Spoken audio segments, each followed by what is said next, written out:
ونستعين ونستغفره ونعوذ بالله من شرور أنفسنا ومن سيئات أعمالنا من يهدي الله فلا مضل له ومن يضلله فلا هادي له وأشهد أن لا إله إلا الله وحده لا شريك له وأشهد أن محمدا عبده ورسوله أما بعد رب اشرح لي صدري ويسر لي أمري واحلل عقدة من لساني يفقهوا قولي ربي زدني علما وارزقني فهما اللهم إنا نسألك علما نافعا ورزقا طيبا وعملا متقبلا السلام عليكم ورحمة الله وبركاته. Waalaikumsalam. Macam mana? Sihat semua ni? Alhamdulillah. Dah nak tidur tak? Nak? Cuaca sedap Semalam satu hari ya hujan kan? Tak berhenti kan? Bukan berhenti? Tak tahu. Malam lagi. Malam dah berhenti belum? Subuh dah berhenti kan? Dia jangan ni kan? Dia tak berhenti habislah. InsyaAllah Okay. Hari ni kesurat apa kita? 53.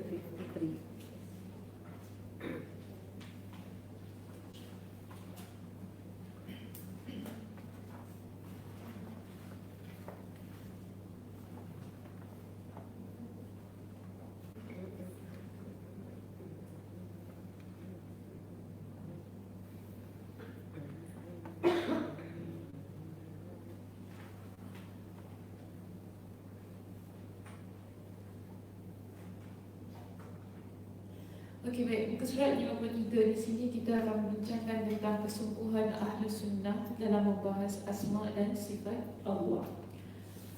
Mungkin sikit saja lah saya nak ambil dalam bab ni sebab tak berapa diulang-ulang banyak sangat. Jadi saya baca sikit saja untuk bab yang ke-6 ini, kesungguhan ahli sunnah dalam membahas asma dan sifat Allah. Para ulama ahli sunnah wal jamaah memiliki kesungguhan yang luar biasa ketika membahas nama-nama dan sifat-sifat Allah maupun perkara agama pada umumnya. Faham? Faham? Apa yang difahami?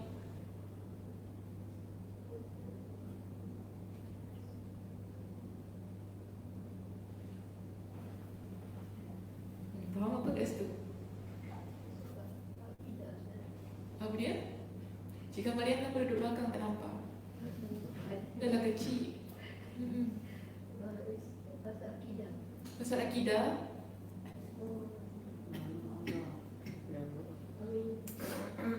Bukan.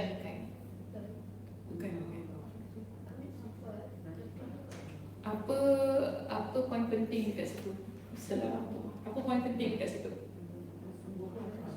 Kesungguhan. Okey. Kesungguhan cakap aja.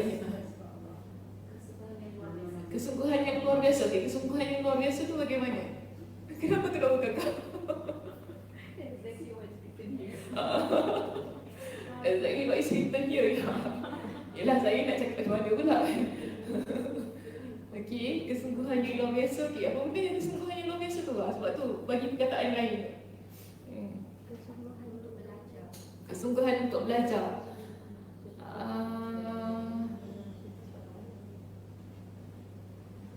Okey, betul-betul tak salah. Ada poin yang lain yang saya nak dengar.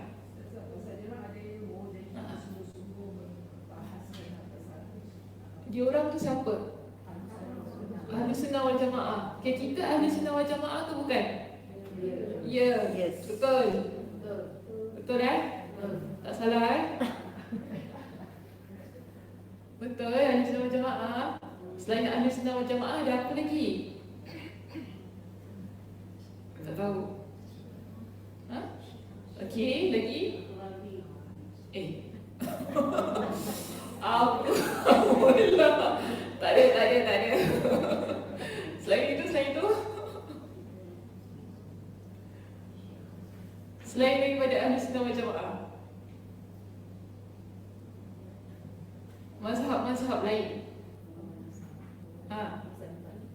Mazhab 4 tu Ahli Sunnah wal Jamaah. Kan? Betul tak? Mazhab okey. Ahli Sunnah wal Jamaah ada berapa mazhab? 4. Okey, apa dia? Hanafi, Hanbali, Maliki, Syafi'i. Kita apa? Syafi'i. Tak ada tukar. Kau boleh? Confident? Habis kalau dia Maliki dia sesat ke apa? Tak lah kan? Habis apa takut sangat tu? Kenapa dia takut sangat kalau tukar tu? Kalau kita jumpa dia kata, oh saya ni Hanbali. Macam mana? Boleh kan? Saya Hanafi. Oh saya Syafi'i. Macam itu. Jadi apa yang takut sangat dulu tu? Jadi tak ada masalah kan? Yang penting Ahli Sunnah wal Jamaah kan? Okey, selain daripada yang 4 tu, selain daripada Ahli Sunnah wal Jamaah tu apa? Okey, tadi dah sebut dah. Selain tu? Kenapa Muhammadiyah masuk dalam hal ni Bukan Muhammadiyah tu Ahli Sunnah wal Jamaah ke? Dia lain sikit sebab dia mazhab lain sikit. Kena faham tu. Kan? Jadi macam apa bezanya? Apa Muhammadiyah kat jalan selamat tu lain ke? Apa yang lain sama je. Tak ada masalah pun. Tapi saya mengajar kat Muhammadiyah lain ke? Sebab Sakinah mengajar kat Muhammadiyah, jangan ikut dia. Lain dia daripada Syafi'i. Apa dia? Sebab tu kena pasal tu saya tanya ni. Kalau tak ni kan tak faham kan. Semua benda, semua orang yang kita rasa macam lain sikit dia macam tak betul. Lain sikit dia macam takut. Kalau kita ada ilmu kita tak rasa macam tu. Kita nampak orang lain sikit dia, kenapa dia lain sikit? Atas dasar apa kelainan itu berlaku? Adakah kerana kefahaman terhadap dalil ataupun kerana dia memang mempraktikkan benda yang sesat? Macam mana? Jadi kalau sesat takkanlah tertegaknya bangunan Muhammadiyah tu kan, tak adanya juga. Kalau sesat tu takkan ada apa tu Muiz akan bagi, tak boleh. Okey, so kita nampak macam ni. Tadi saya tanya kan ada mazhab lain tak? Okey, tadi ada sebut lah. Okey, saya tak ada sebut kuat nanti dengar kat sini. Sebab tu saya suruh sebut sendiri. Dan selain itu tadi Khawarij, okey, lagi? Okey, Qadariyah lagi? Bukan Qadariyah travel dah tak ada lagi.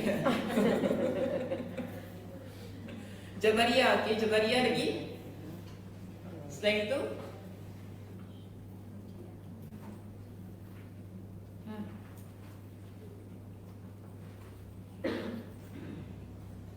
Ni bab akidah ni kena tahu ni. Ya? Itu masuk Ahli Sunnah wal Jamaah. Itu bukan mazhab Yang Muhammadiyah, Salafiyah, ni semua bukan mazhab. Ini merupakan kita panggil satu istilah penamaan yang diletakkan pada sesebuah kefahaman. Kefahaman kan macam mana?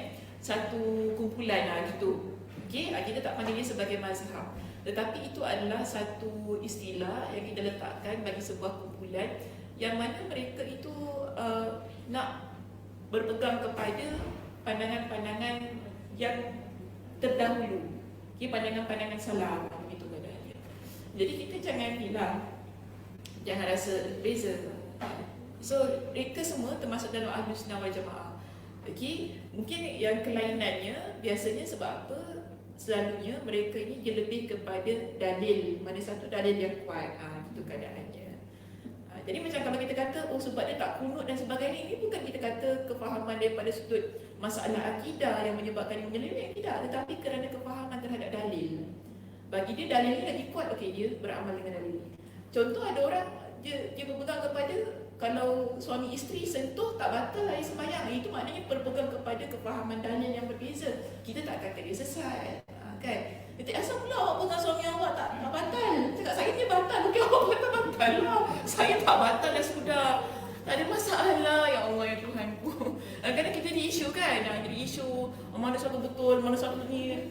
Tak ada masalah. Apa lagi kita tahu tu?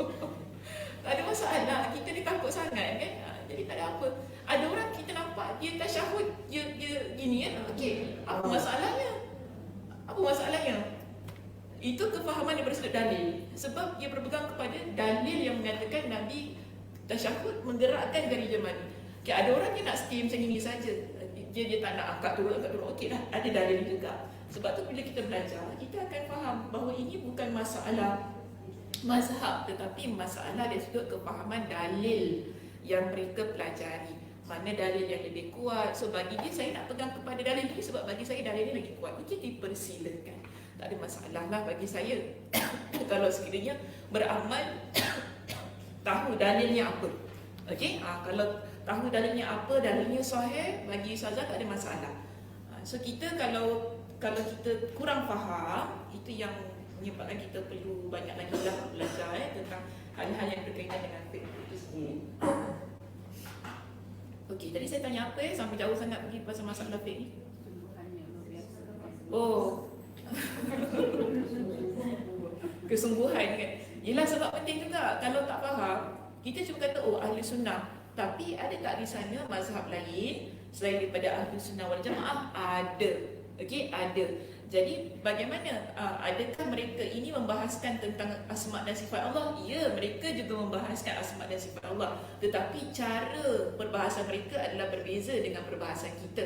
Jadi sebagai ahli sunnah wal jamaah. Jadi di sini nak menekankan bagaimana ahli sunnah wal jamaah mereka ini membahaskan tentang asma dan sifat Allah itu tadi. Jadi dikata di sini, kesungguhan ahli sunnah wal jamaah ini ketika mereka membahaskan tentang nama-nama dan sifat Allah, ia bukan hanya tentang topik ini tetapi tentang semua urusan agama. Dan paling penting di sini, jalan yang mereka tempuh adalah jalan yang lurus. Okay, mereka yang membahaskan di kalangan ahli sunnah ni, yang membahaskan tentang sifat-sifat Allah ataupun perkara-perkara agama keseluruhannya, pasti akan menempuhi jalan yang lurus yang tidak berkaitan dengan hawa nafsu. Bukan hanya ikut kepada logik akal, bukan hanya ikut kepada hawa nafsu. Contoh kalau kita lihat kepada golongan Mu'tazilah, okey, ni selain daripada ahli sunnah wal jamaah, mereka ni selalu logik. Kalau tak logik, tak percaya. Sebab tu bagi mereka api neraka ni tak logik. Manzilah baina manzilatain. Kalau orang tu buat dosa, kalau orang tu juga buat pahala, dia kat tengah-tengah, tak masuk syurga, tak masuk neraka. Ini fahaman Mu'tazilah dia begitu kan? Tapi kalau ahli sunnah wal jamaah tidak, sebab kita ada dalil yang menunjukkan orang yang berdosa bagaimana keadaannya, orang yang dia buat pahala bagaimana keadaannya, dan kalau dia buat dua-dua, keadaannya juga berbeza. So di sini ada perbincangan di kalangan para ulama yang lebih mendalam sehingga kita taklah letakkan orang tu tengah-tengah. Bukan dalam syurga, bukan dalam neraka. Kalau tengah-tengah tu nak duduk mana? Tak tahu duduk mana.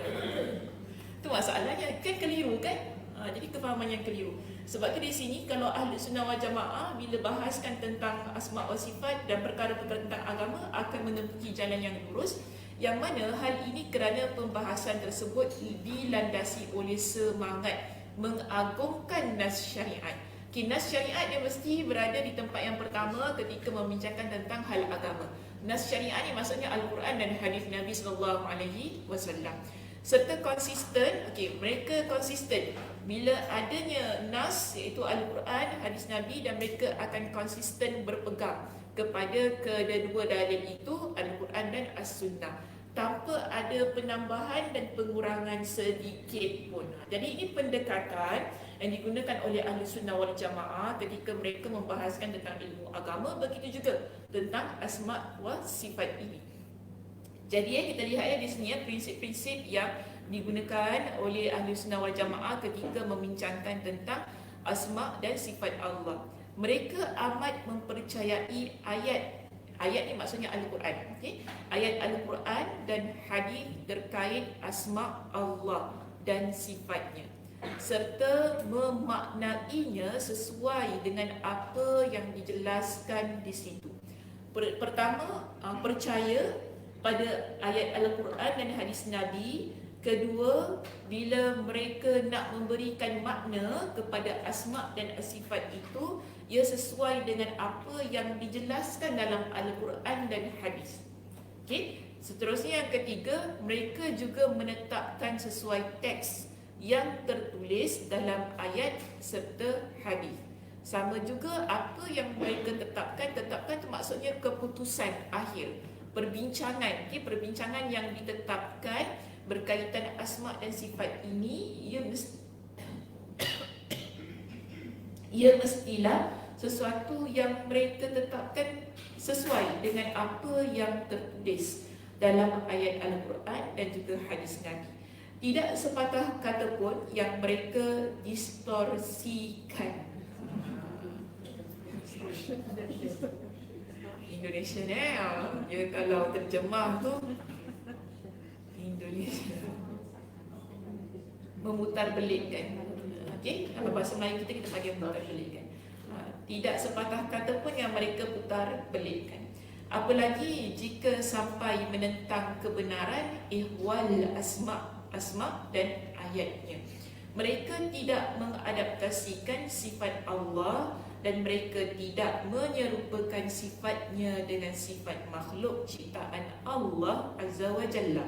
Sesungguhnya Allah tiada yang serupa dengan asma-Nya, tiada yang setara dengannya, dan tidak ada tandingan baginya.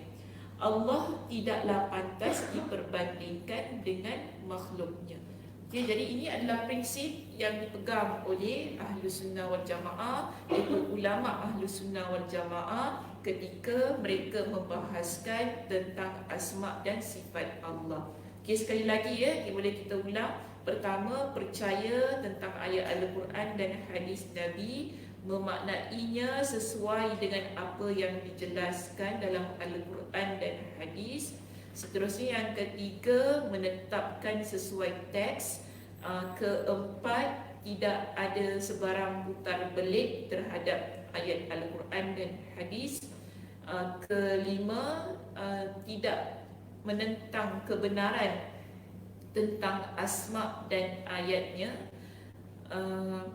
Ayat tu masuk tanda asma dan ayatnya. Kemudian tidak mengadaptasikan, ini nombor 6 mereka tidak mengadaptasikan sifat Allah dan tidak menyerupakan, ini 7, tidak menyerupakan sifatnya dengan sifat makhluk. Jadi ada 7, 7 prinsip yang dipegang oleh ulama Ahlus Sunnah wal Jamaah dan juga kita lah ketika membincangkan tentang asma dan sifat Allah ini.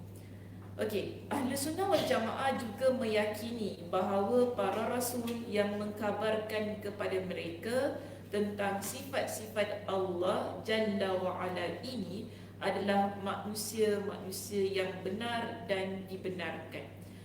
Jadi kita ambil sumbernya, perbincangannya ialah daripada para rasul, kan? Para nabi yang bawa ajaran agama kepada kita, bukan kita ambil daripada orang lain. Maknanya yang kita ambil sumbernya itu ialah daripada para rasul. Kalau kita daripada Nabi sallallahu alaihi wasallam, sumber utama kita lah di kalangan para nabi itu dan juga para nabi yang lain, yang mana mereka ini adalah manusia yang benar dan dibenarkan. Ucapan mereka adalah wahyu dari Allah. Sebab tu Allah kata apa? Wa ma yantiqu anil hawa. Nabi sallallahu alaihi wasallam bila Nabi bercakap ini, Nabi tak cakap menggunakan hawa nafsu. Nabi bercakap adalah merupakan sumbernya wahyu daripada Allah Subhanahu wa taala. Maka itulah tugas utama para rasul, menyampaikan risalah ilahi dengan benar, dan kita wajib mempercayai ucapan para rasul yang mengkabarkan tentang asma dan sifat Allah ini.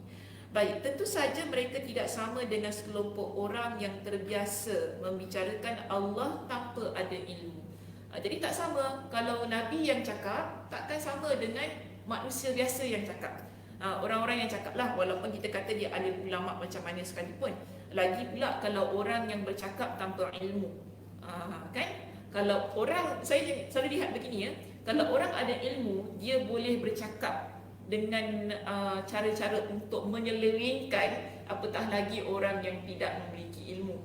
Jadi kita ni bila kita dengar sesuatu ataupun kita lihat sesuatu kan, sebab lebih-lebih lagi sekarang kan masa kita ni lebih banyak dengan phone kan. Bagi saya ilmu tu kita lebih banyak dapat dekat phone kita. Sebab apa? Setiap hari kita dengan phone, kita tengok video, kita tengok perkongsian daripada ramai orang lah dekat phone kita ni. Entah daripada mana-mana datang kita tengok, oh bagus, very deep. Macam tu kan. Deep, kita punya ayat tak ramai, deep, bagus, ni terkesan jiwa gitu kan kita. Yang kita nak terkesan, deep, itu saja. Tapi sumbernya betul ke tidak? Itu kena fikir juga. Setiap apa yang kita terima tentang ilmu ini, tentang agama terutamanya, mesti kita fikir. Tak boleh kita main tangkap muat.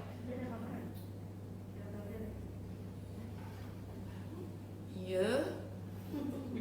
Kenapa? Kenapa Cik Noh? Kuatnya suara terkejut saya. Ingatkan ada kesilapan daripada sudut perkataan saya. Tak ada silap semua betul Betul Fikir apa saya cakap Jadi apa yang kita ambil daripada maybe media sosial kita kan, yang kita baca, yang kita lihat ataupun yang kita nak kongsikan, dia tak boleh main tangkap muat. Mesti kita tahu sumbernya daripada mana, adakah betul apa yang dia cakapkan kan. Ia bukan semata-mata mengesankan jiwa kita, tetapi sumbernya mesti betul dan kadang-kadang kena lihat juga siapa yang berkata. Lihat siapa yang berkata. Memang orang kata jangan lihat pada siapa yang berkata, lihat daripada apa yang dikata. Ayat-ayat sekarang kan. Kau main lagi.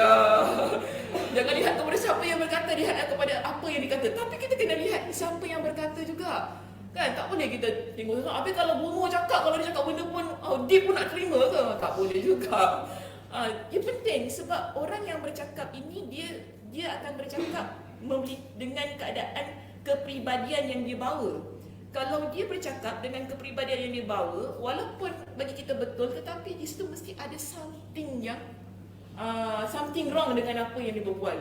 Jadi kita kena fahamlah dalam bab-bab ilmu ni, tak semestinya benda tu kita nampak macam bagus, nampak macam mengesankan, kita suka, akhirnya kita ambil ia sebagai ilmu. Kerana ilmu ni perlu dipilih. Okey, ilmu perlu dipilih dan bila-bila kita tak ilmu agama ini, mana yang betul, mana yang salah. Sebab tu di sini dikata tak sama kalau Nabi yang cakap dengan orang macam kita ataupun dengan saya yang cakap. Jadi kalau kita nampak kata-kata Nabi dengan kata-kata Ustazah Sakinah, mana satu nak lagi terima? Kata-kata Nabi je begitu keadaannya. Tak tahu tak nak, saya nak terima kata-kata Sakinah. Apa kata Nabi? Nabi dah lama dah meninggal. Tak tahu dah apa-apa semua kan untuk orang selewengkan. Tapi kata-kata saya, adakah ia bebas ataupun ia bersih daripada penyelewengan? Lagilah masalah kan kalau kita ni hanya mementingkan kata-kata guru kita daripada kata-kata Nabi. Jadi apa pun yang kita nak buat, kita mesti pentingkan dalilnya betul, dalilnya tepat, dalilnya sahih. Barulah kita boleh terima tentang apa yang dikata itu berkaitan dengan agama. Okey, baik. Sebab tu dia kata di sini, para rasul yang mengkabarkan pada diri. Tentu saja mereka tidak sama dengan sekelompok orang yang terbiasa membicarakan Allah tanpa ada ilmu dan hanya berdasarkan logika akal mereka yang terbatas dan kefahamannya yang dangkal. Bahkan boleh jadi berdasarkan isi hati mereka yang buruk.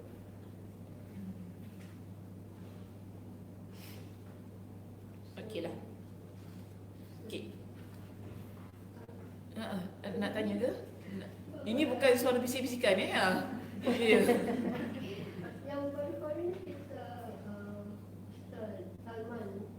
Kenapa? Tuhan kepada dia atas. Dia ada satu Idrus. Okey. So, but both are taking from the hadis. Tapi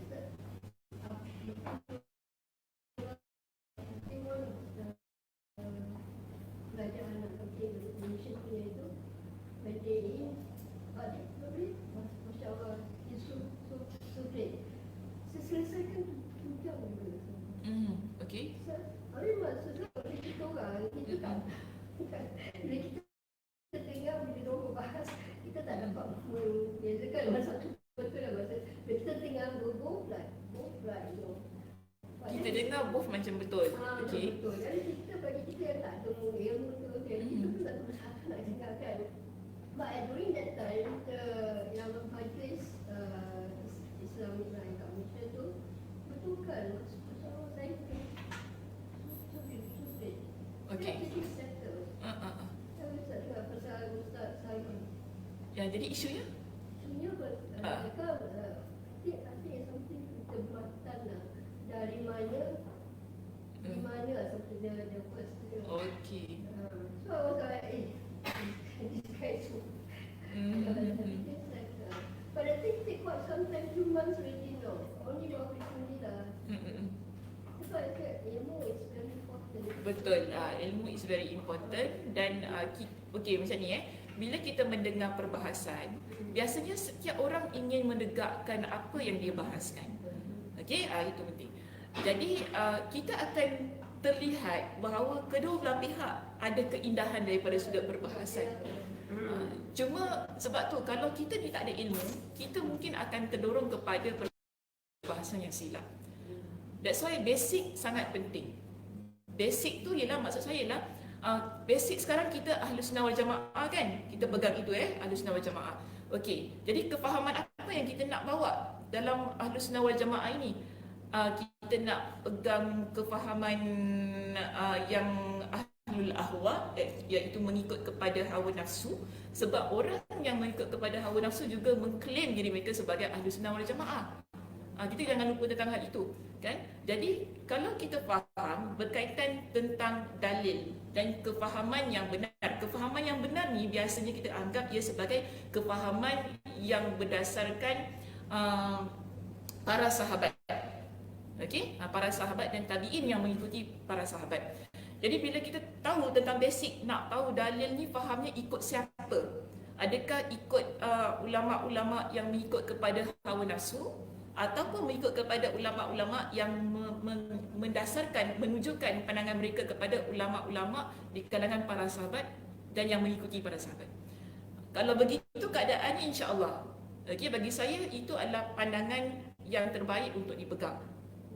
Tanpa kita mengenepikan aspek konteks dan juga tekstual. Sebab begini, kadang-kadang tekstual daripada sudut nas itu ianya tak bertepatan dengan konteks.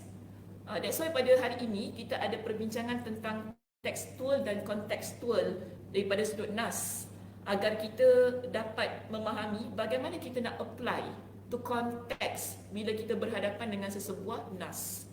Itu pun penting lah. Cuma agak tinggi sangat lah kalau saya nak bawa benda tu kan. Sebab ni bukan ulama majlis fatwa kalau nak cakap kan. Kalau cakap kan balik semua, ya Allah tak payah kau duduk kelas Sakinah tu, subhanallah.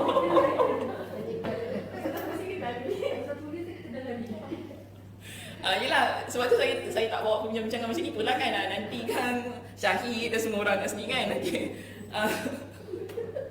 suka.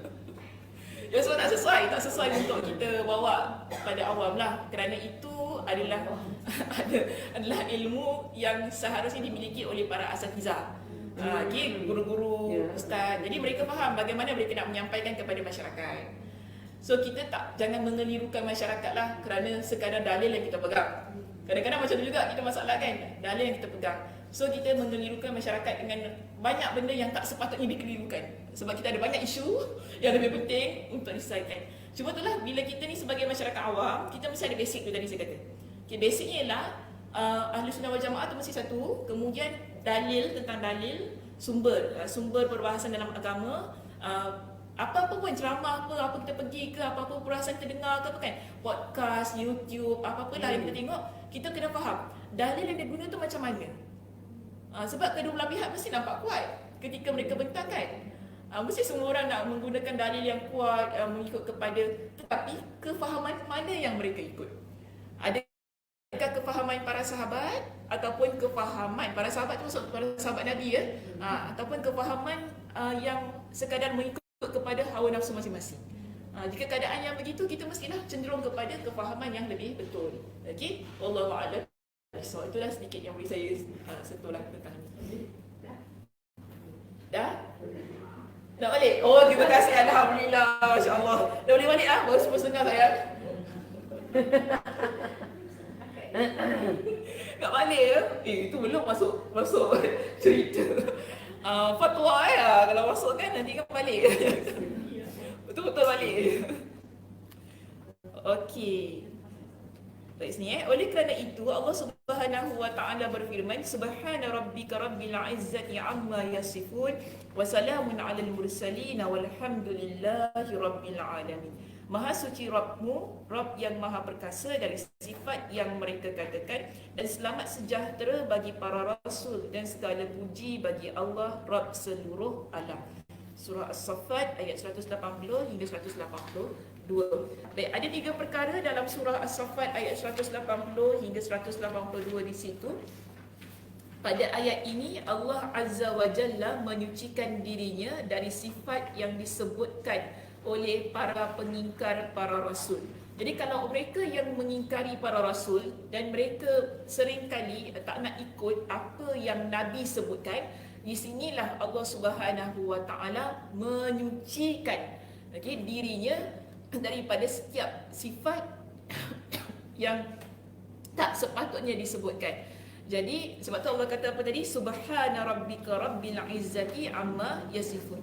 Lalu dia memberikan salam kehormatan bagi para rasul agar mereka boleh selamat dari ucapan kaumnya yang menghina dan menjelek-jelekkan Allah. Sebab tu Allah kata apa? Wassalamun alal mursalin. Ini dalam ayat tu tadi.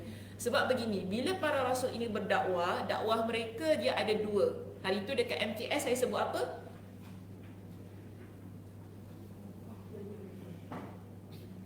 Kak Aisyah? Liza?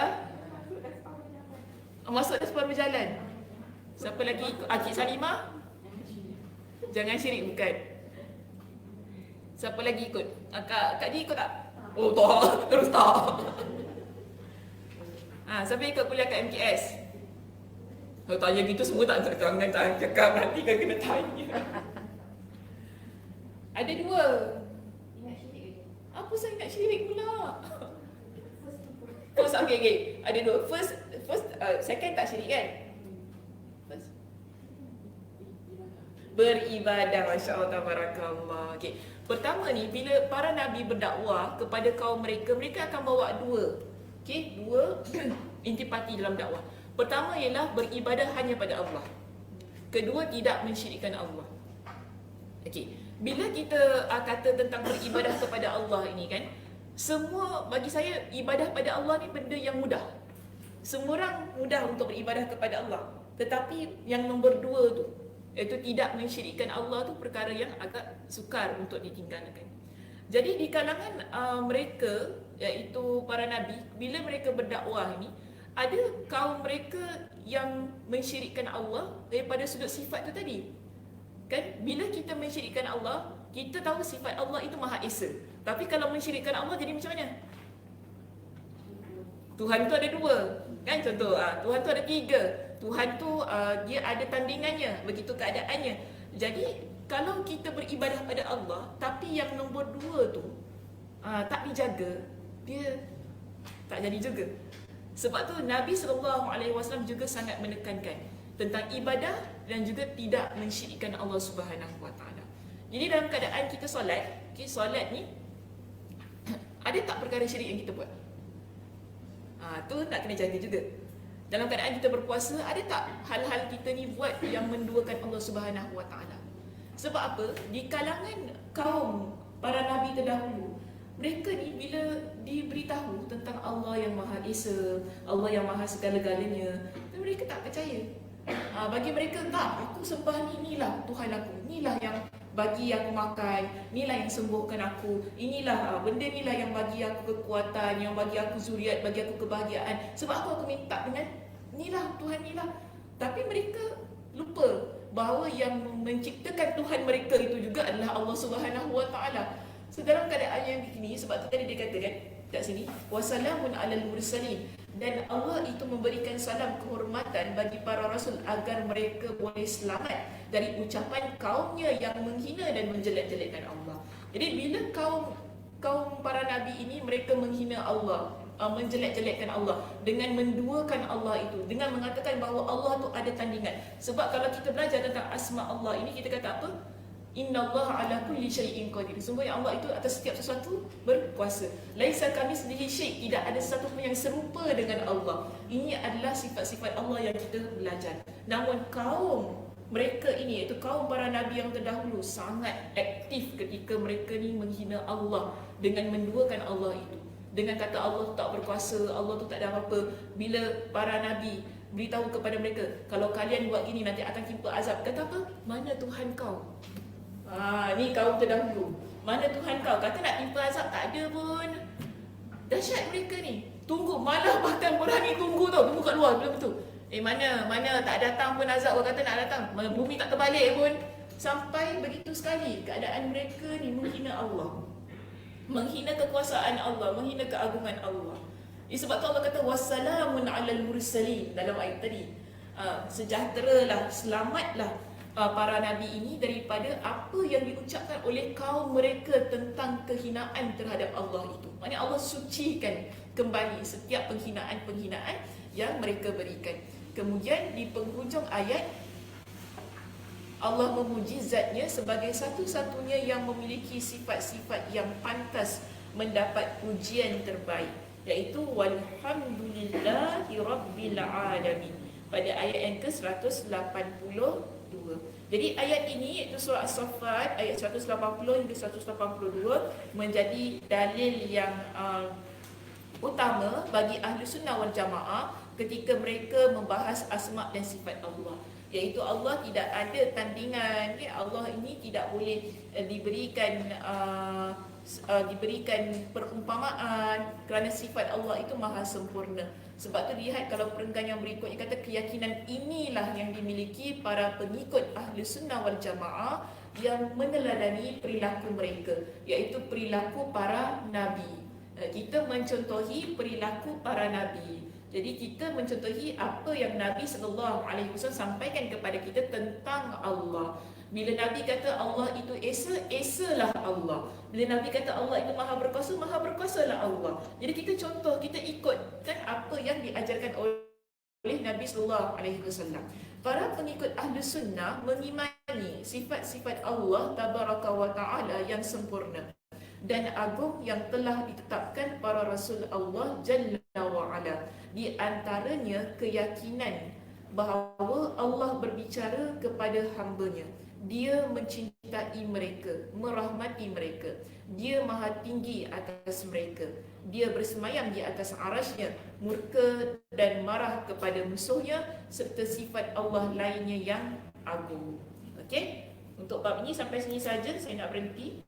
Kita nak masuk bab yang berikutnya. Yang belakang tak ada masalah sangatlah. Dia ulang-ulang baliklah apa tentang Allah tu maha sempurna, Allah tu maha kaya, Allah tu maha segala-galanya. Jadi sebab tu saya stop sampai situ saja. Seterusnya kita masuk bab 7 tentang pembahagian asma Allah ditinjau dari maknanya.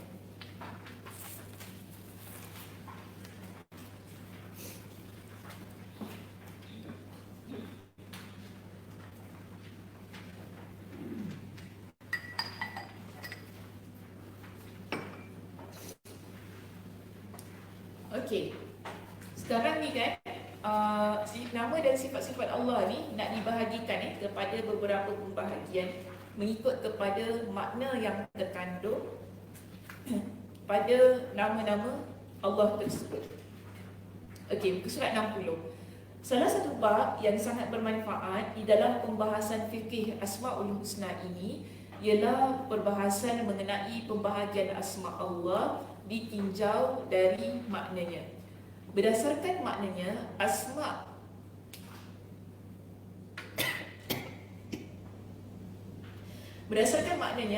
atau asma-asma Allah terbahagi menjadi beberapa bahagian.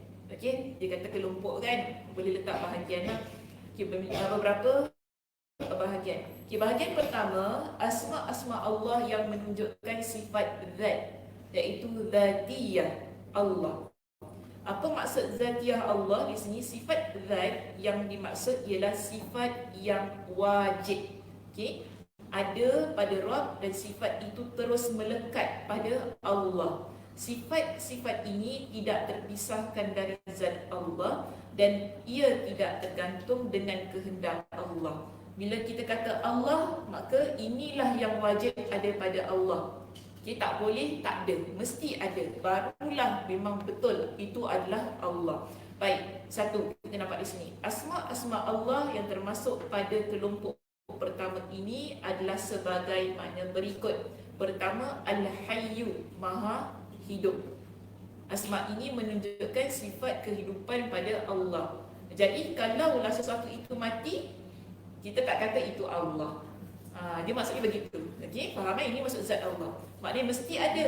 Kalau hidup, okey, itu adalah Allah, Tuhan yang Maha hidup. Sebab Allah tu tidak mati.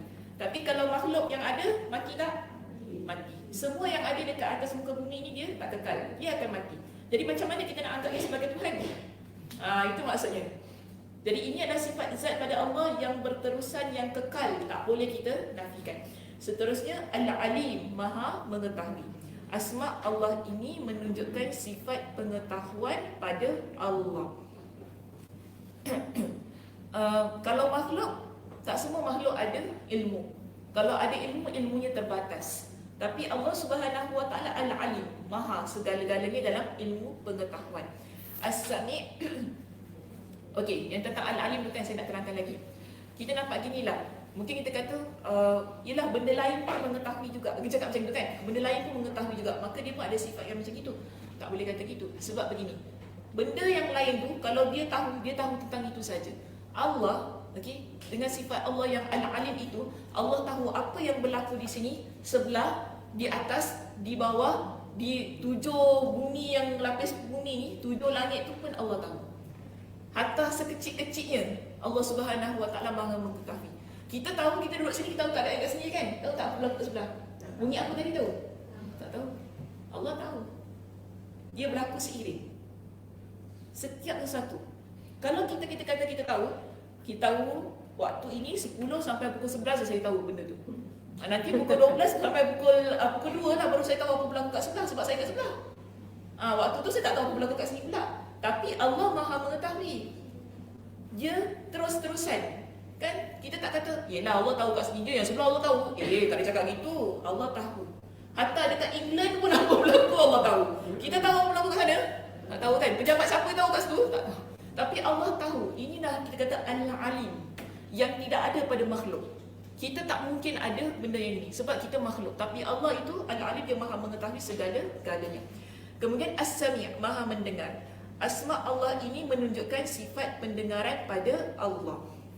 Seterusnya Al-Basir, Maha melihat. Asma ini menunjukkan sifat penglihatan pada Allah. Al-Qawi, Maha kuat, iaitu sifat kekuatan yang ada pada Allah. Al-Aliyu, Maha tinggi, sifat ketinggian yang ada pada Allah. Al-Aziz, Al-Aziz ni sifat kemuliaan yang ada pada Allah. Dan juga Al-Qadir, Maha kuasa, menunjukkan sifat kekuasaan pada Allah. Jadi ini kita panggil sebagai sifat-sifat yang dimasukkan dalam kelompok pertama. Adalah sifat-sifat yang lain dia tak sebutkan semualah kalau tak sampai habis satu buku. Kan? Jadi dia sebutkan yang contoh-contohnya sahaja. Jadi kita faham 8 sifat ini ialah antara contoh yang dibuatkan pada bahagian yang pertama berkaitan apa tadi? Zat.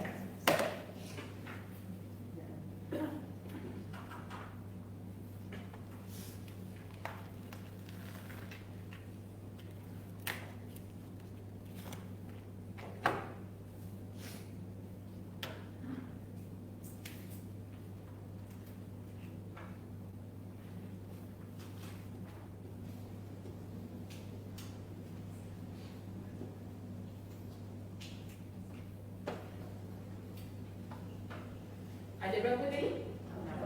8. Tak payah tulis semua lah. Okay, 8. Ada 8 dekat situ.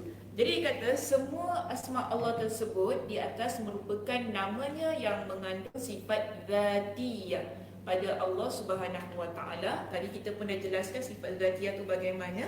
Sifat-sifat ini merupakan sifat yang harus ada pada zat Allah dan tidak dipisahkan dari Allah serta tidak tergantung pada kehendak Allah. Okey, kalau kita ambil contoh kita boleh ambil contoh dalam surah Ar-Rum ayat 54. Surah Ar-Rum ayat 54 Allah ceritakan tentang kejadian makhluk. Okey, Surah Ar-Rum ayat yang ke-54 Allah kata begini. Allahul ladzi khalaqakum min dha'fin thumma ja'ala min ba'di dha'fin quwwah.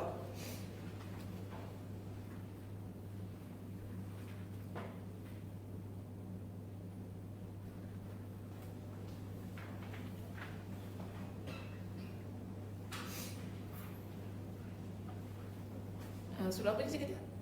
Ar-Rum ayat 34 54 okay.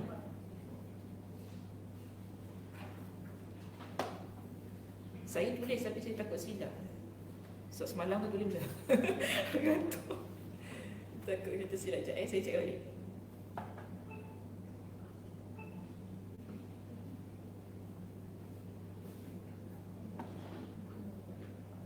Okey, betul. Surah Ar-Rum ayat yang ke-54.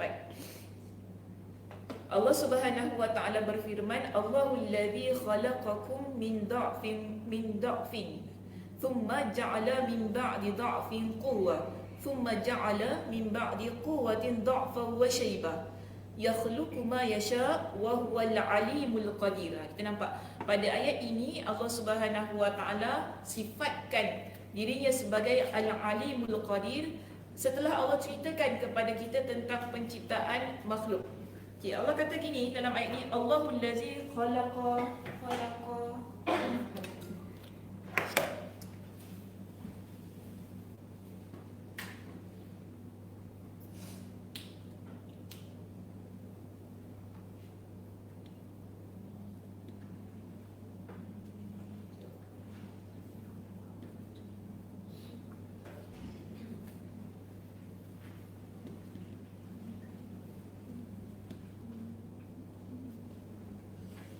Allahul ladzi khalaqakum min dha'fin.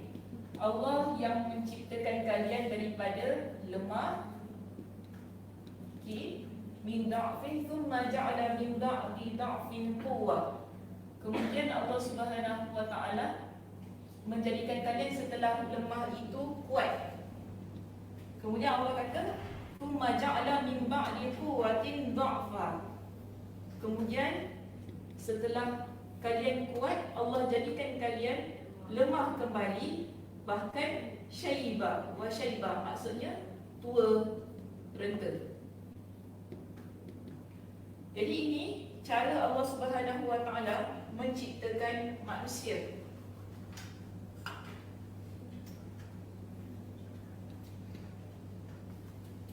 Pertama, kita ni Allah ciptakan dalam kategori yang lemah. Ni masa bila? Baby lemah Baby tak boleh buat apa-apa kan? Tapi kuat juga baby tu. Kuat nangis. Betul jugalah. Itu je lah kuatnya. Kuat nangis, kuat susu, kuat makan kan? Kuat tantrum, itulah baby. Jadi lemah lah, maknanya perlukan bantuan orang lain untuk diri kita kan? Setelah tu kita jadi kuat kan? Umur kita dah setahun, 2 tahun, 3 tahun dah meningkat sampai kita besar jadi macam ini. Okey? Kuat. Jadi macam ini Macam ini macam mana? Macam inilah. Jadi kuat kita kan. Maknanya tak perlukan bantuan orang lain, boleh jalan sendiri. Ini penciptaan yang normal lah Allah ciptakan. Jangan kita fikir yang lain-lain pula Fikir yang normal dulu. Jadi Allah ciptakan kita daripada lemah terus jadi kuat. Dalam keadaan kita tak perlukan bantuan orang lain, semuanya kita boleh lakukan sendiri. Tapi kemudian nanti kita akan jadi lemah balik kan? Bila masa ni? Tua cakap pelan sikit.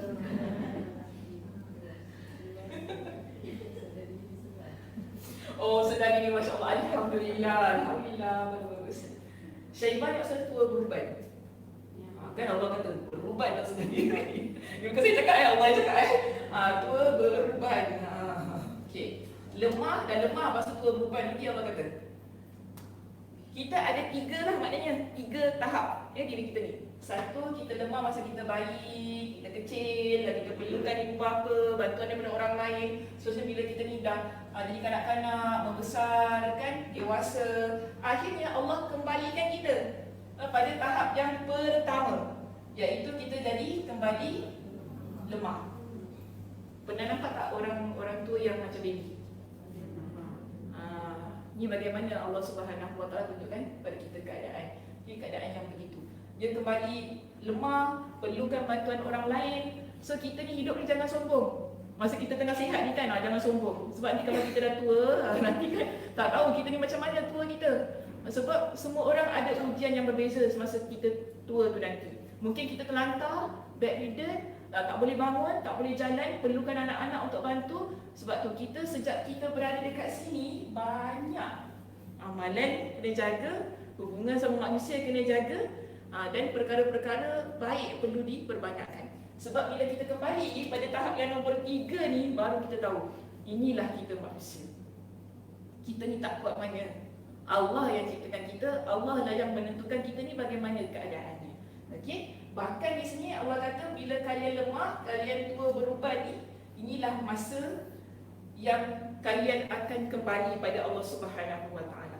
Sebab tu akhir sekali Allah kata yakhluqu ma yasha. Allah ciptakan apa yang Allah inginkan. Okey, sebab tu kita dapat juga bila orang pada tahap ketiga ni dia masih kuat. Sebab Allah kata yakhluqu ma yasha. Aku ciptakan apa yang aku inginkan. Jadi kalau yang nombor 3 ni aku nak kembalikan dia masih lagi kuat, kuatlah dia. Tapi kalau dia lemahlah. Sebab itu atas kehendak Allah. Kan? Ke nak balik macam ni yang nombor itulah. Sebab tu kita kata tapi dia umur dia 70 tau, tapi kuat kau. Pergi umrah, orang jalan. Macam-macam duduk wheelchair, dia jalan sampai 7 kali kan. Tahu bukan, tak perlukan bantuan orang. Sebab Allah yang berkehendak keadaan dia begitu. Kita tak kata, sebab dia makan vitamin, makan jamu. Jadi kuat makcik tu, gitu keadaannya. Tak juga. Kadang-kadang ada orang dia jaga makan, dia jaga apa pun, tetap juga sakit. Tetap juga Allah Subhanahu Wa Taala berikan kepada dia dengan kelemahan tu tadi. Dan ada orang dia memang Masya Allah, kita nampak masa mudanya rajin, aktif, tapi bila tua, tetap juga Allah takdirkan dia bedridden.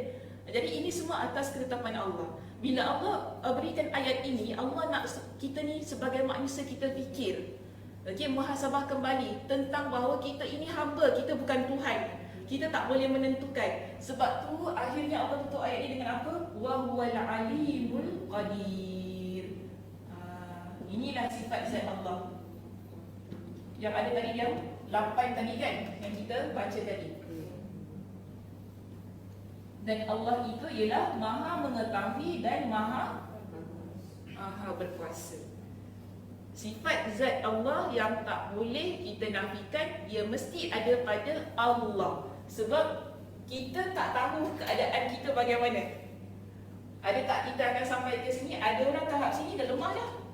Kan? Umur 20 tahun dah start sakit, 30 tahun dah start sakit, 40 tahun dah start sakit, dah lemah dah.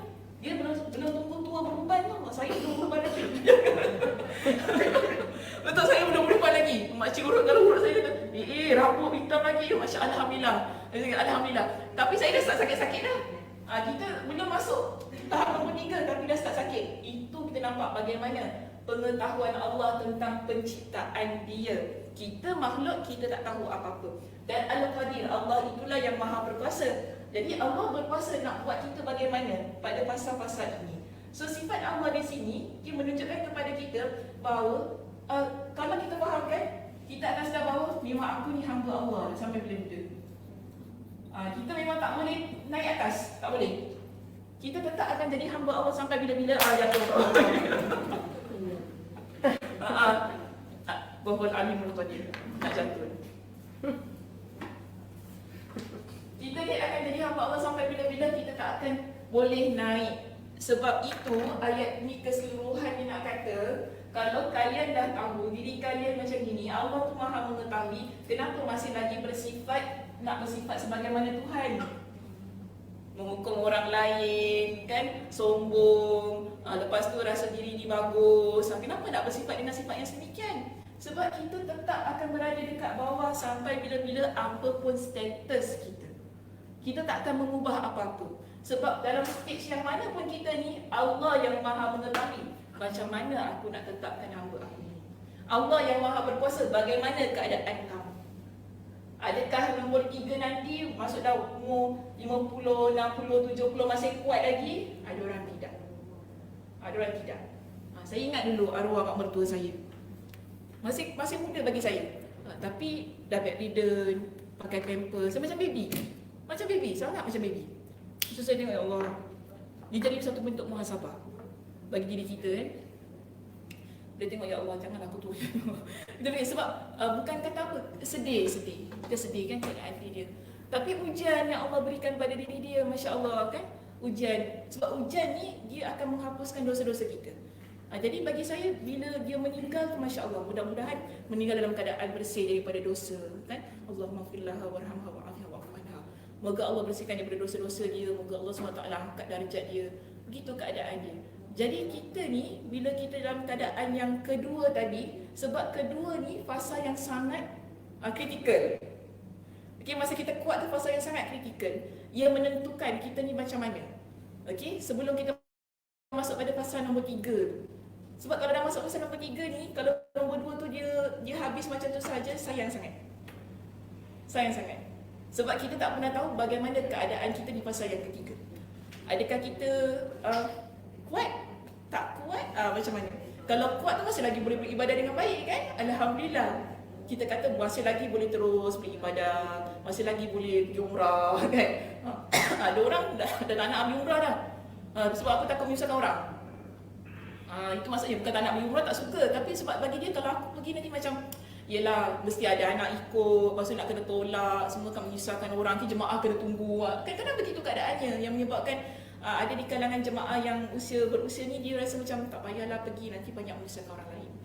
Dia pun rasa tak kuat lagi. Sebab tu kita pada fasa yang quwwah tadi, yang kedua, amal ibadah kena jaga betul-betul, perbanyakkan amal ibadah. Kalau boleh buat apa pun buatlah dengan sebaik-baiknya kan. Kalau kita ni boleh kata pergi umrah banyak kali pergilah. Kalau boleh lah, boleh pergi umrah banyak kali pergilah. Kalau nak pergi haji pergi. Kalau dapat lah kota tu kan, kalau tak dapat lah. Sekarang susah, kita bukan pergi haji, nak pergi hari ni daftar, esok dapat kan, kena tunggu list jauh kan. Apapun nombor 2 tu kena jaga baik-baik. Sebab kita tak tahu apa yang Allah akan takdirkan pada diri kita. Sebab Allah tu Al-Alim Al-Qadir. Okey. Baik, seterusnya ya. Ada kelompok yang keberapa? Kedua di situ.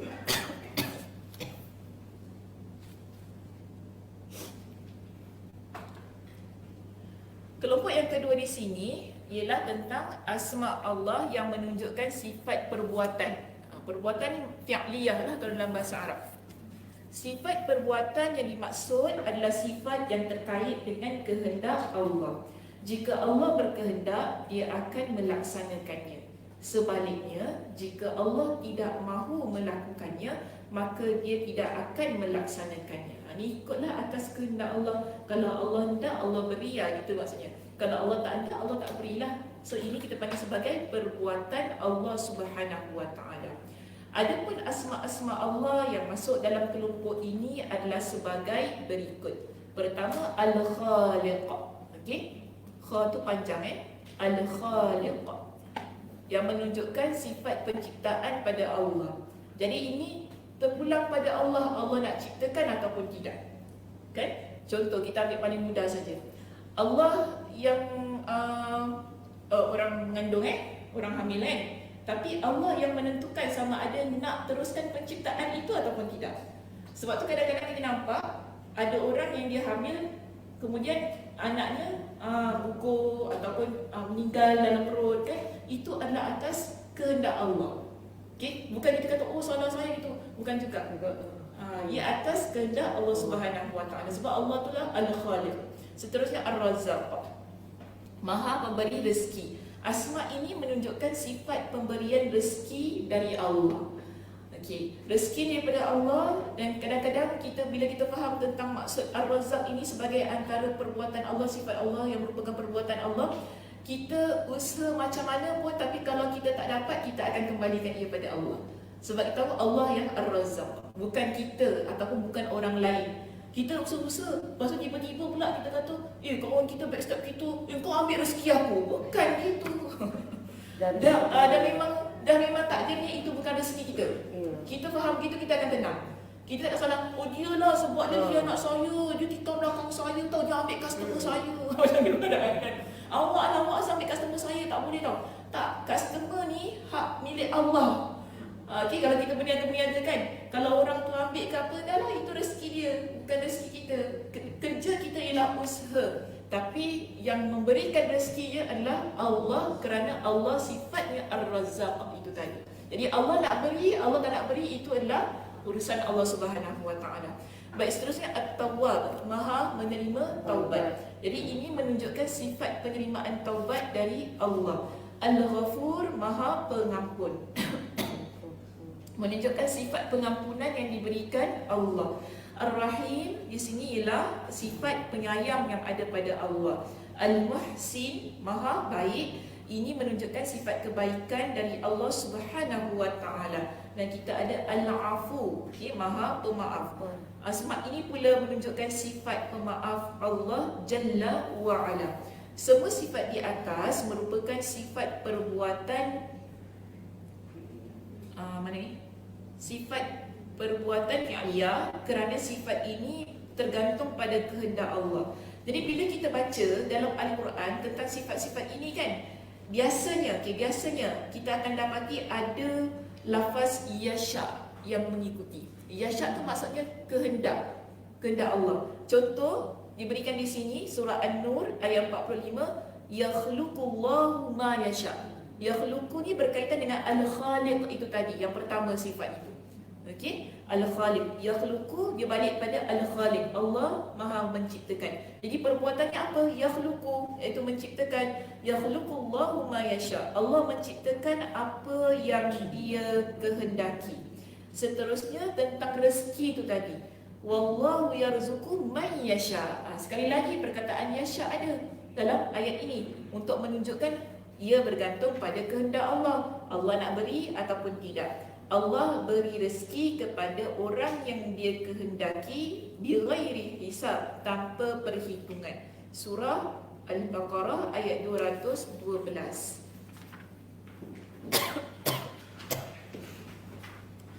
Jadi yang tadi pertama untuk Al-Khaliq, yang kedua untuk Ar-Razzaq, seterusnya untuk At-Tawwab. Yang ketiga tu kan, At-Tawwab, surah At-Taubah ayat 15, wa yatubullahu ala man yasha. Dan Allah menerima taubat orang yang Dia kehendaki. Tadi Al-Ghafur, Al-Ghafur ayat 14 surah Al-Fath, yaghfiru liman yasha wa yu'adzibu man yasha wa kana Allahu ghafurur rahima. Dia mengampuni siapa yang Dia kehendaki dan akan mengazab siapa yang Dia kehendaki. Dan Allah Maha Pengampun, Maha Penyayang. Okey, itu contoh Al-Ghafur. Seterusnya kita contoh Ar-Rahim. Okay, Ar-Rahim di sini yu'adzibu man yasha wa yarhamu man yasha. Yarham yasha. Wa ilaihi tuqlabun. Dia itu Allah mengazab siapa yang Dia kehendaki dan memberi rahmat kepada siapa yang Dia kehendaki, dan hanya kepadanya kamu akan dikembalikan. Surah Al-Ankabut ayat 21. Seterusnya kita ada Al-Muhsin, Maha baik. Wa ahsin kama ahsanallahu ilaik. Dan berbuat baiklah kepada orang lain sebagaimana Allah telah berbuat baik kepadamu. Surah Al-Qasas ayat 77. Ini untuk siapa ni? Tahu tak? Kita apa tu? Siapa cakap kat ni siapa? Tak tahu. Tak tahu kita siapa. Kita Qarun. Okey, wa ahsin kama ahsanallahu ilaik Qarun. Jadi orang ramai beritahu kepada dia, kau Allah dah buat baik pada kau, kau buat baik pada orang. Tapi dia kata apa? Asal aku nak buat baik pada orang? Aku buat ni semua usaha aku. Asal orang lain sibuk-sibuk harta aku pula?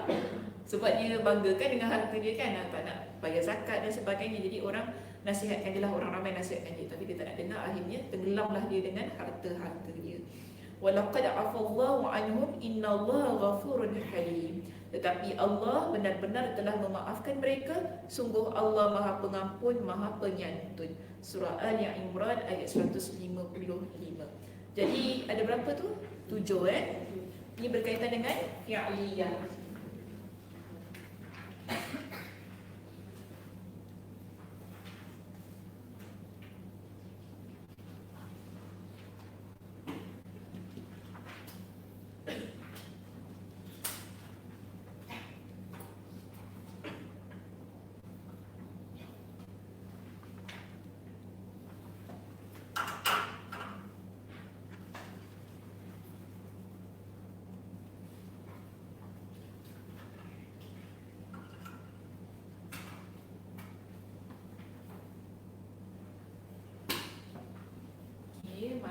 yang ketiga,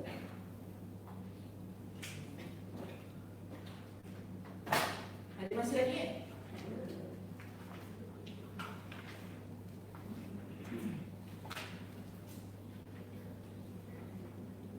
Bahagian tiga, ia berkaitan tentang kesucian.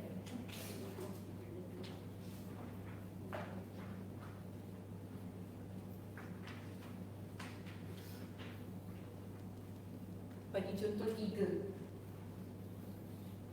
Tiga sifat Allah yang dijadikan contoh. Kesucian ni maksudnya Allah itu bersih dari sifat kekurangan. Bersih dari sifat-sifat yang menunjukkan bahawa Allah itu ada kekurangan. Itu maksud kesucian. Sebab tu dia explain dekat sini, dia kata apa?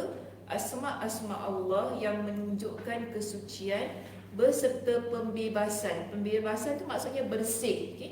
Bersih dari segala sifat kekurangan dan keburukan yang tidak layak bagi keagungan, kesempurnaan dan kemuliaan Allah. Jadi contoh untuk kelompok ketiga, bahagian ketiga di sini ada tiga yang diberikan kepada kita. Iaitu katanya apa? Al-Quddus, Maha Suci, menunjukkan kesucian Allah. As-Salam, Maha Selamat, makna selamat atau bersih dari kekurangan dan aib. As-Subuh, Maha Suci, sama ya macam yang pertama kan? Asma ini menunjukkan makna suci juga untuk penyucian. Yang penting semuanya ketiga-tiga ini menunjukkan kepada kesucian yang ada pada Allah. Maknanya Allah itu bersih dari sifat-sifat kekurangan dan keburukan. Jadi kalaulah ada keburukan pada Tuhan, kita tak kata itu Allah lah. Sebab Allah tu bersih daripada setiap hal ni. Ni doanya macam doa tu apa tu?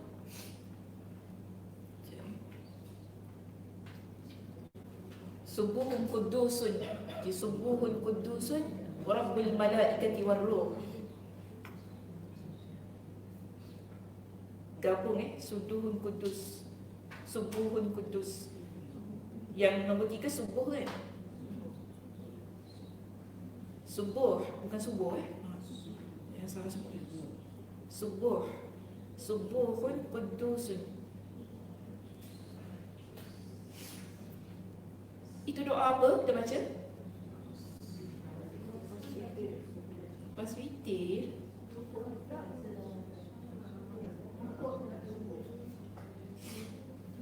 Nak rukuk.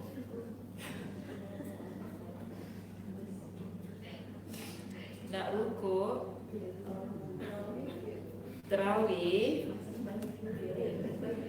Lepas witir. Mana satu? Kat dalam. Kita tanya awak tanya masa belah pula. Witir. Witir. Lagi? Rukuk. Lagi? Lepas solat subuh. Sunat. Sunat subuh. Solat fajar, okey. Lagi? Mana satu yang betul ni? Semua betul. Masya Allah, tabarakallah. Senang Ustazah, semua betul lah Ustazah. Itulah doa witir, itulah doa rukuk sujud, itulah doa lepas solat fajar. Semualah hampir nak bayar raya. Dah balik. Leceh lah ni. Tanya. Straight sudahlah, tanya banyak-banyak.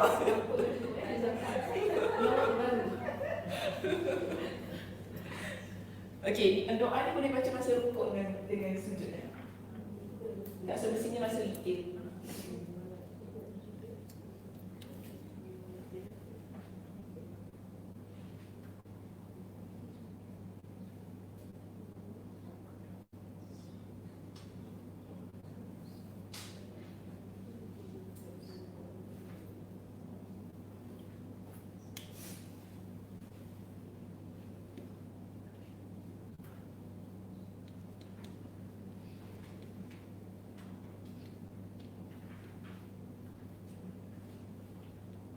Nabi baca doa ini masa rukuk dan sujud.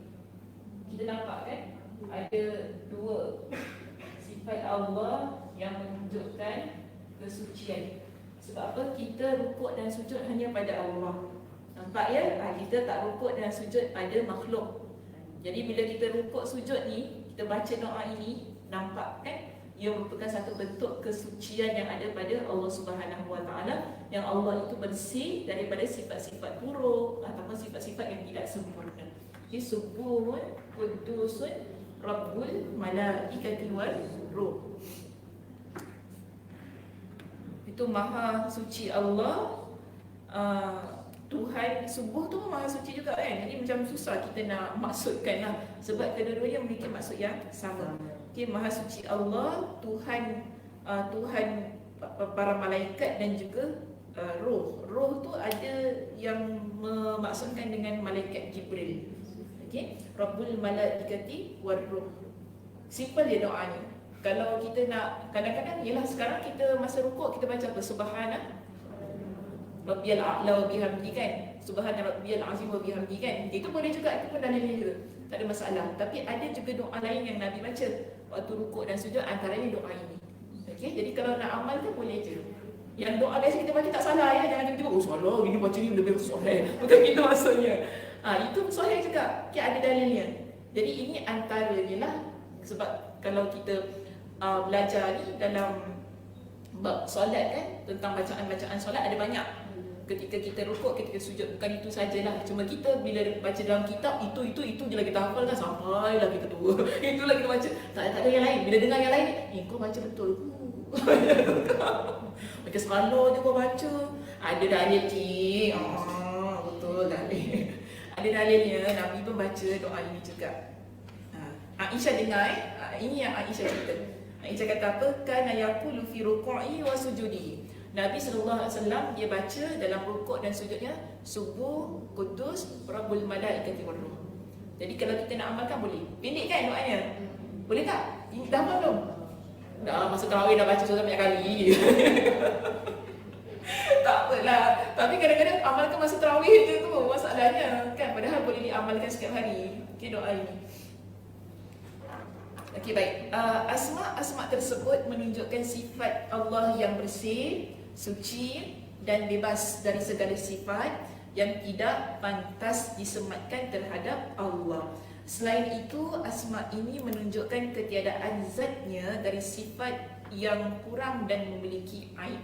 Jadi bila kita baca tentang Qudus, As-Salam, Al-Qudus, As-Salam, As-Subuh, ketiga-tiga ini kita faham bahawa Allah itu dia bersih, okay, daripada setiap sifat yang kurang, setiap sifat yang tercela, contohnya setiap perkara-perkara yang menafikan kesempurnaan sifat Allah Subhanahu Wa Taala. Jadi Allah tu tidak memiliki aib, Allah tak ada pun memiliki setiap perkara yang menyebabkan jatuh, okay, kredibilitinya sebagai Tuhan. Begitulah keadaannya. Lebih dari itu, asma ini menunjukkan Allah tiada punya sekutu. Apa maksud tiada punya sekutu? Tidak ada tandingan. Maknanya tidak ada kawan lain. Yang ada, yang perlu ada kan. Kalau kita buka company mesti ada co-owner. Tapi Allah tak ada. Kalau Allah ciptakan bumi, itu semua milik Allah. Allah tidak ada kawan. Nak jadi tak membership ke apa? Tak ada. Tak perlu itu semua. Partnership ke membership ke apa? Tak perlu. Semua tak ada. Tapi Allah ni, dia adalah Maha Esa. Bila kita kata Allah subuh, Allah kudus kan, Allah itu As-Salam, Allah bersih. Allah tidak memerlukan kepada sekutu dan tidak ada yang serupa dan yang semisal dengan Allah. Asma-asma ini menyucikan Allah Tabaraka wa Ta'ala dari segala sifat yang menafikan keagungan, kesempurnaan dan juga kemuliaannya. Maha suci Allah dari segala sekutu, tandingan, penyerupaan dan permisalan dengannya. Maha tinggi Allah dari segalanya. Penyucian Allah ini makna utamanya. Dan ia selaras dengan surah As-Saffat yang dah kita bincangkan tadi di awalnya, yang menjadi prinsip utama Ahlus Sunnah wal Jamaah ketika mereka membincangkan tentang asma dan sifat Allah. Itu surah As-Saffat ayat 180 hingga 182 itu tadi. Baik, kita ada kelompok yang keempat, okay, bahagian yang keempat dan yang terakhir.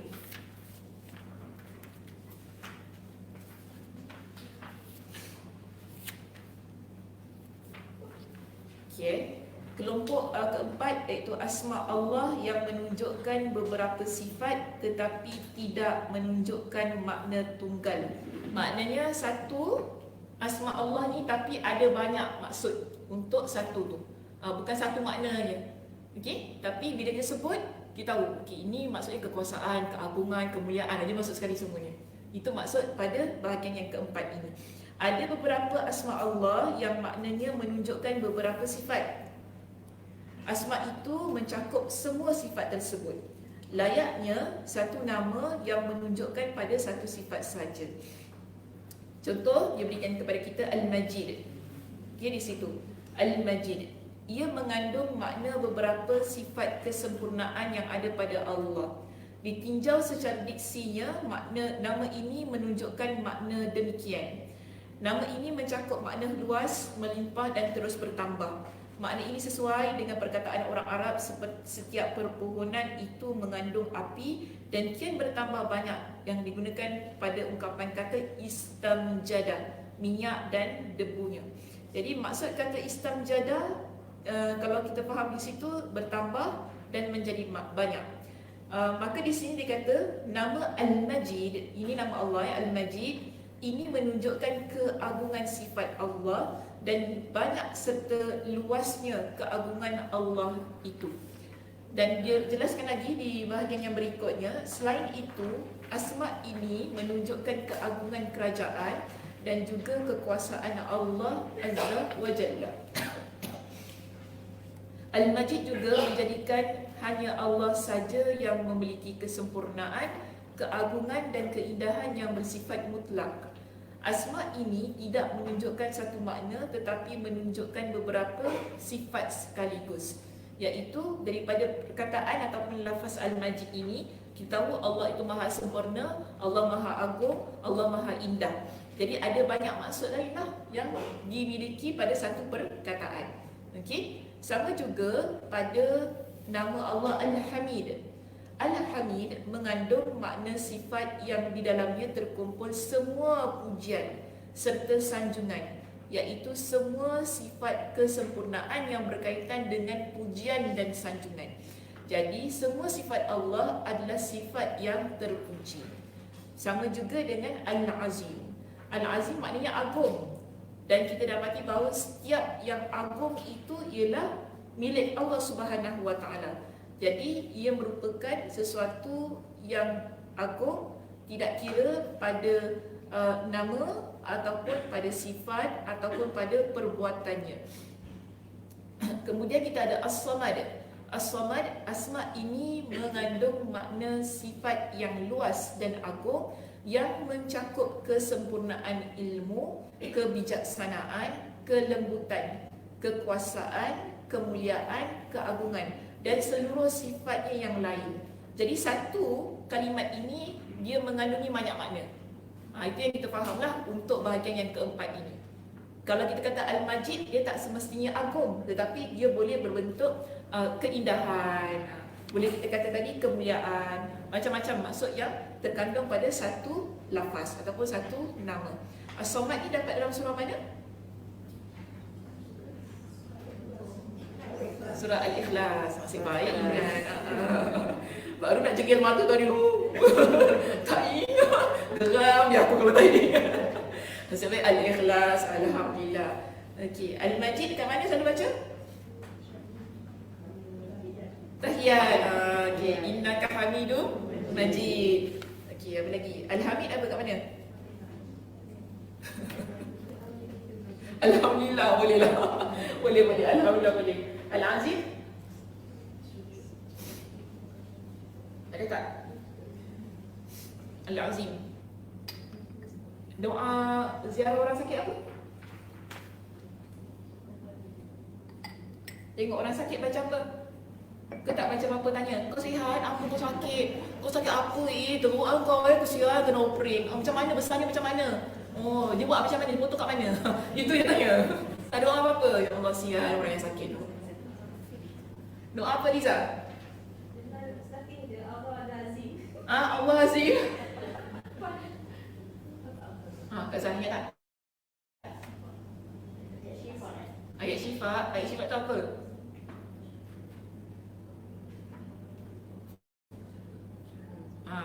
Semua fikir. As'alullah al-azim rabbal arshil azim ay yashfi'ak. Kan? Ada azim kan? Pada ayat tu. Nabi kata apa? Kalau siapa yang dia melawat orang sakit, baca doa ini berapa kali? 7 kali baca pada orang yang sakit, insya-Allah dia akan sembuh. Okay, kalau kita pergi hospital ziarah orang sakit kan, duduk kat tepi tu bacalah doa, jangan duduk sembang-sembang apa kan. Atau jumpa orang sakit kat rumah apa, baca doa tu. As'alullahal azim rabbal arshil azim ay yashfi'ak. As'alullahal azim rabbal arshil azim ay yashfi'ak. Baca sebanyak 7 kali. Okey, situ ada kita dapati ada sifat al-azim kan yang disebut.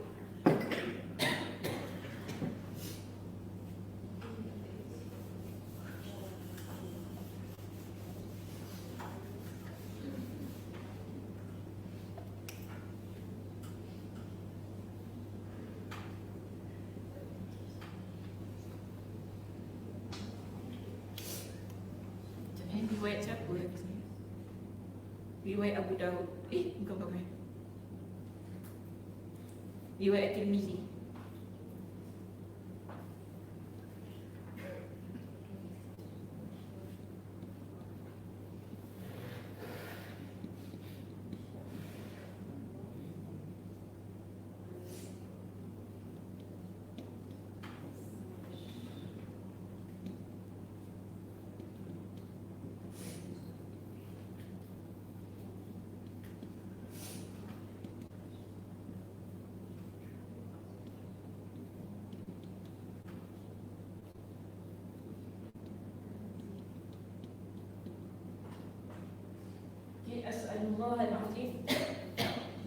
As'alullahal azim rabbal arshil azim ay yashfi'ak. Aku mohon kepada Allah yang Al-Azim. Ini sifat Allah. As'alullahal azim, aku mohon pada Allah, Tuhan yang memiliki keagungan, kesempurnaan, segala-galanya lah keagungan kan. Rabbal arshil azim, Tuhan pemilik arash yang agung lagi sekali, ay yashfi'ak, agar dia itu Allah menyembuhkan kamu.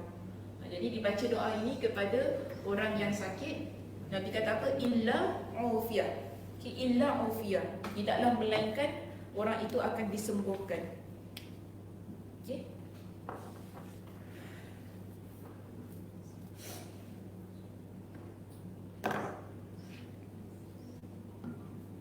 Jadi dikata di sini, kelompok keempat asma Allah ini menjadi bahagian penting dalam memahami Asmaul Husna dan untuk mengetahui posisi setiap asma Allah dalam kelompok tersebut.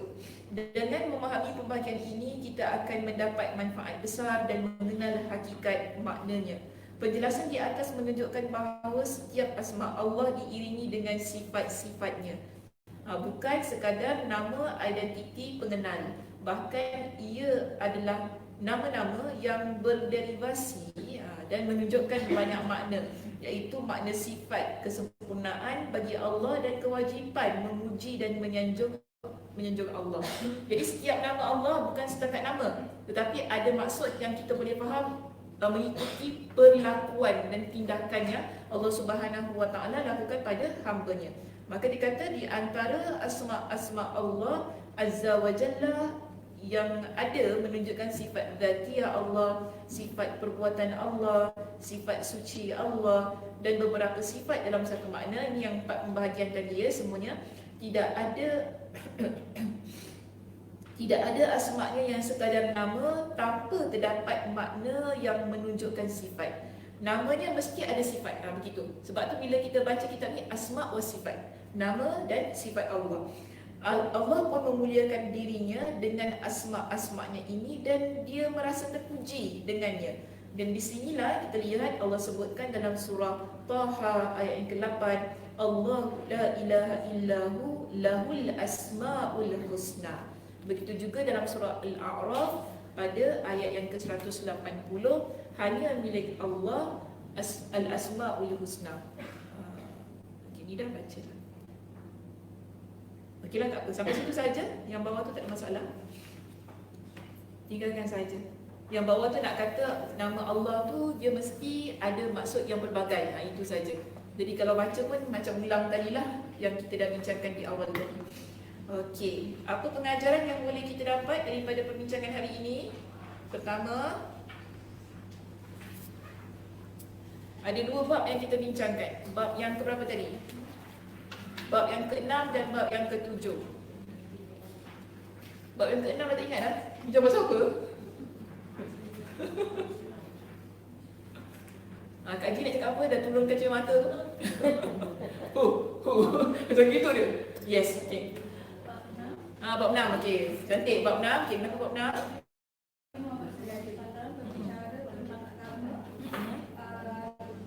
tidak sama dengan manusia biasa. Apa kelainannya tu? Kerana semua daripada wahyu Allah. Kerana apa yang dibicarakan oleh Nabi ialah berdasarkan kepada wahyu, bukan berdasarkan kepada nafsu. Ini beza ya, percakapan Nabi dan percakapan kita sebagai manusia biasa. Okey, cantik. Itu yang pertama. Ada yang kedua? Kak Ramna, ya silakan. Dah angkat tangan. Kalau orang pakai kacamata dia mesti, kalau nak berbual ada kena pakai kacamata ya. Sama ada dia turunkan atau dia buka. Okey. Ya. Bab 7. Okey, bab 7. Bab 6 juga. Okey. Kita nak percaya kamu, kita mesti tabayun. Tabayun. Macam mana tu? Ada orang tak faham tabayun macam mana? Sumber yang kita belajar kita mesti periksa lagi. Sumber yang dipelajari perlu diperiksa, diselidiki terlebih dahulu Sebelum kita amalkan. sebelum kita amalkan. Okay, cantik juga yang kedua. Baik, ada yang ketiga? Kak Su nak cakap apa Kak Su? Tak ada. Kak Su tak nak buka mas perempuan. Lain semua angkat kacamata, turun kacamata. Ada tak Kak Su? Tak ada. Belum ada ke tak ada? Tak ada. Okay, ada yang lain? Ya, silakan. Kalau kita beribadah dan mengikuti Al-Quran dan Sunnah dan ikut kepahaman Nabi SAW. Okey, bila kita beribadah hendaklah mengikuti kefahaman Al-Quran dan As-Sunnah, dan juga apa kalau kefahaman Nabi As-Sunnah itu pada situ, dan juga kefahaman di kalangan para sahabat. Tambah macam tu. Baru je ayat ni cantik. Sebab kalau kata kefahaman Nabi itu dah masuk sunnah. Kan? Jadi kefahaman Al-Quran, As-Sunnah dan kefahaman para sahabat. Okey, dan juga di kalangan para ulama lah yang mengikuti kefahaman ketiga-tiga itu tadi. Itu bab yang berapa ya kakak? 6 ya? Semua bab 6 ni, bab 7 tak ada apa-apa pengajaran ke? Bab yang ke-7 ada? Kak Mariam nak cakap apa? Duduk belakang hari ni Kak Mariam? Kak Mariam nak cakap apa Kak? Tak ada? Betul? Senyap je. Cik Salimah. Allah sentiasa pemaaf kepada hamba-Nya yang mempunyai masalah. Allah sentiasa, ini bab yang ke-7 ya. Okey, Allah sentiasa pemaaf kepada para hamba-Nya. Tak kira kenapa. Okey, boleh saya boleh terima. Ada yang keempat, genapkan. Bab yang ke-7 ni satu lagi. Kak Yati nak cakap apa Kak Yati? Dah ingat. Okay. Kak Yati cakap apa Kak Yati? Ketawa sebab tak cakap Kak Yati. Kita sebut nama dia. Ada tak? Terperanjat terus hilang idea, Masya Allah. Boleh pula. Okey, silakan.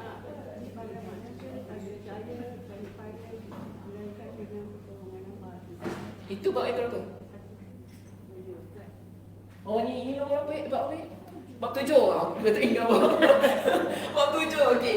Maknanya sebagai manusia kita tidak ada daya, tidak ada upaya. Yang ada daya dan upaya itu hanya Allah Subhanahu Wa Taala. Masya-Allah, barakallahu, cantik. Baik, terima kasih semua di atas kehadiran dan perhatian untuk kuliah kita pada hari ini. Kita lagi 2 kali ya pengajian ya. Sebab saya akan cuti jugalah. Semua orang dah cuti, tak tahu tak cuti juga tak? Lama-lama tinggal satu orang, Kak Su seorang duduk depan saya, Kak Su. Okey, insyaAllah nanti kita cuti, maknanya kita 8 dengan 15. Tinggal 2 session saja. Saya cuti sampai tahun depan, nanti kita akan maklumkan dah sampai bila. Tak tahu dah sampai tahun hujung tahun depan ke apa, siapa tahu. Lamanya, tak payahlah sama-sama buka kuliah kalau itu lama sangat Okey, baik, saya tutup dengan tasbih kafarah. Subhanakallahumma wa bihamdika asyhadu an la ilaha illa anta astaghfiruka wa atubu ilaik. Assalamualaikum warahmatullahi wabarakatuh. Satu ni bulan.